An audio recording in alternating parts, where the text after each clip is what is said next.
దేశంలో ఇవాల్టి నుంచి 3 కొత్త చట్టాలు అమల్లోకి వచ్చాయి. శిక్ష కన్నా న్యాయానికి ఎక్కువ ప్రయారిటీ ఇస్తామన్నారు కేంద్ర హోంశాఖ మంత్రి అమిత్ షా. ప్రతి పోలీస్ స్టేషన్లో ఇక నుంచి ఈ రిజిస్ట్రేషన్లు ఉంటాయన్నారు. కొత్త చట్టాలపై అమిత్ షా మాట్లాడుతున్నారు. లైవ్ లో చూద్దాం. स्थान संबंधी साक्ष्य और वॉइस मेल ये सब की व्याख्याएं की गई है।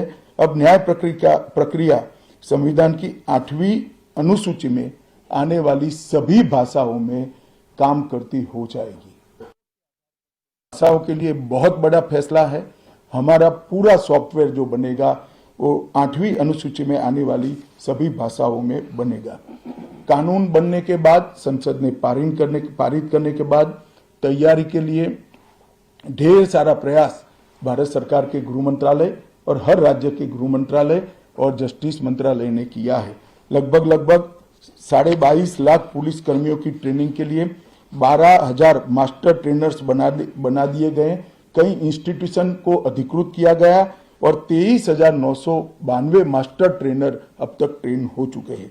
जुडिशरी में 21,000 सबऑर्डिनेट जुडिशरी का ट्रेनिंग हो चुका है और इसके लिए भी आगे पर मास्टर ट्रेनर्स की कई बैच स्थानीय भाषाओं में तैयार हो गई है। 20,000 पब्लिक प्रोसिक्यूटर्स को ट्रेन किया गया है और लगभग हर प्रोसिक्यूटर को एक ऐप दे दिया गया है और नए कानून छापे हुए दिए गए हैं कि पुरानी धारा कौन सी थी, नई धारा कौन सी है। प्रिजन के 51,224 कर्मचारियों का ट्रेनिंग हुआ है और फॉरेंसिक के 4,000 कर्मचारियों का ट्रेनिंग हुआ है। कुल मिलाकर ट्रेनिंग की संख्या पुलिस में 6 लाख, प्रोसिक्यूशन में 4,000, जुडिशरी में लगभग 20,000, फॉरेंसिक में भी 4,000 और प्रिजन में 10,868 मास्टर ट्रेनर अभी काम कर रहे हैं। मित्रों, ये संहिता के लिए कुछ विपक्ष के मित्र अलग अलग बातें मीडिया के सामने रख रहे हैं कि अभी ट्रेनिंग नहीं हुई है, चर्चा नहीं हुई है। मैं आप सभी को बताना चाहता हूं कि लोकसभा में कुल मिलाकर 9 घंटा और 29 मिनट चर्चा हुई है। 34 सदस्यों ने इसके अंदर पार्टिसिपेट किया है। राज्यसभा में 6 घंटा और 70 मिनट चर्चा हुई, 40 सदस्यों ने पार्टिसिपेट किया है।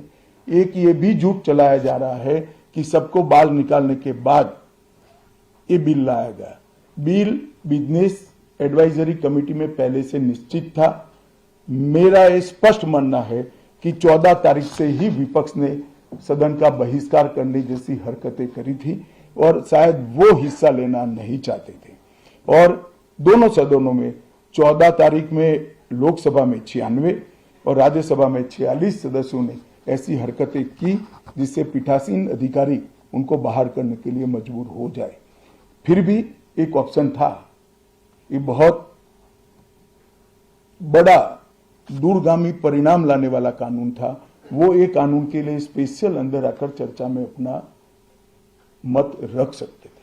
इसके पहले भी मैंने 2020 में सभी सांसदों को पत्र लिखकर उनके सुझाव मांगे थे। सभी मुख्यमंत्रियों को पत्र लिखकर उनके सुझाव मांगे थे। सभी के सम्मानीय न्यायाधीशों को पत्र लिखकर उनके सुझाव मांगे थे। सभी हाईकोर्ट के चीफ जस्टिस को पत्र लिखकर सुझाव मांगे थे। गृह सचिव जी ने सभी आईपीएस अफसरों से सुझाव मांगे थे, सभी कलेक्टर से सुझाव मांगे थे और ये सब सुझाव मिलाकर मैंने खुद अधिकारियों की बैठक को अलग करे तो मैंने खुद 158 बार इसकी मीमांसा कर बैठक कर विचार कर एक बिल बनाया। ये बिल को भी संसद ने ऐसे ही पारित नहीं किया है। गृह विभाग की समिति के पास ये बिल को भेजा गया। 2.5 महीना या तो 3 महीना इस पर विशद चर्चा हुई।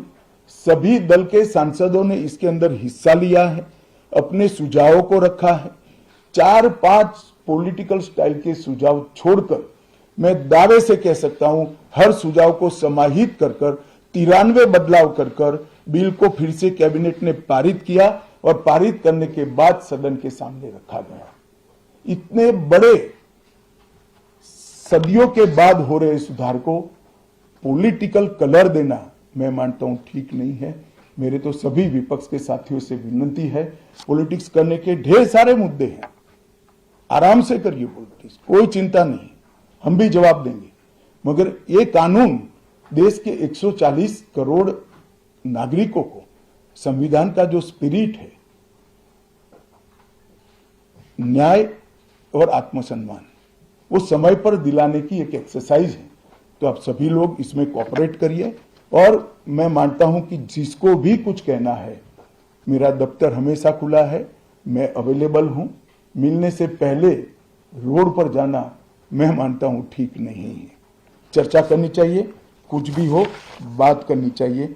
और मेरा स्पष्ट मत है जो मैं आज बेबाक तरीके से आप लोगों के सामने रखना चाहता हूं, रिकॉर्ड के आधार पर कह सकता हूं मैं, भारत के आजादी के बाद किसी भी कानून पारित कराने के लिए इतनी लंबी चर्चा का प्रोसेस नहीं हुआ है। ये मैं रिकॉर्ड पर कहने के लिए तैयार हूं।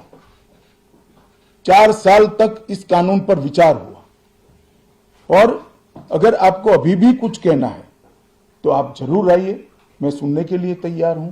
मगर कृपया इस कानून को पब्लिक तक इसकी सेवा करने देने का मौका देना चाहिए।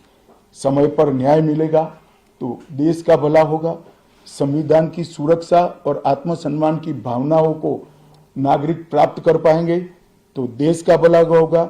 और सबसे बड़ा बदलाव है, हमने थोड़े धैर्य के साथ टीथिंग प्रॉब्लम को देश की जनता ने भी बड़े धैर्य के साथ लेकर सिस्टम को सुधारने का मौका देना चाहिए। और मैं सभी दलों से भी कहना चाहता हूं कि राजनीति से ऊपर उठकर आप इसका समर्थन करिए। और जो भी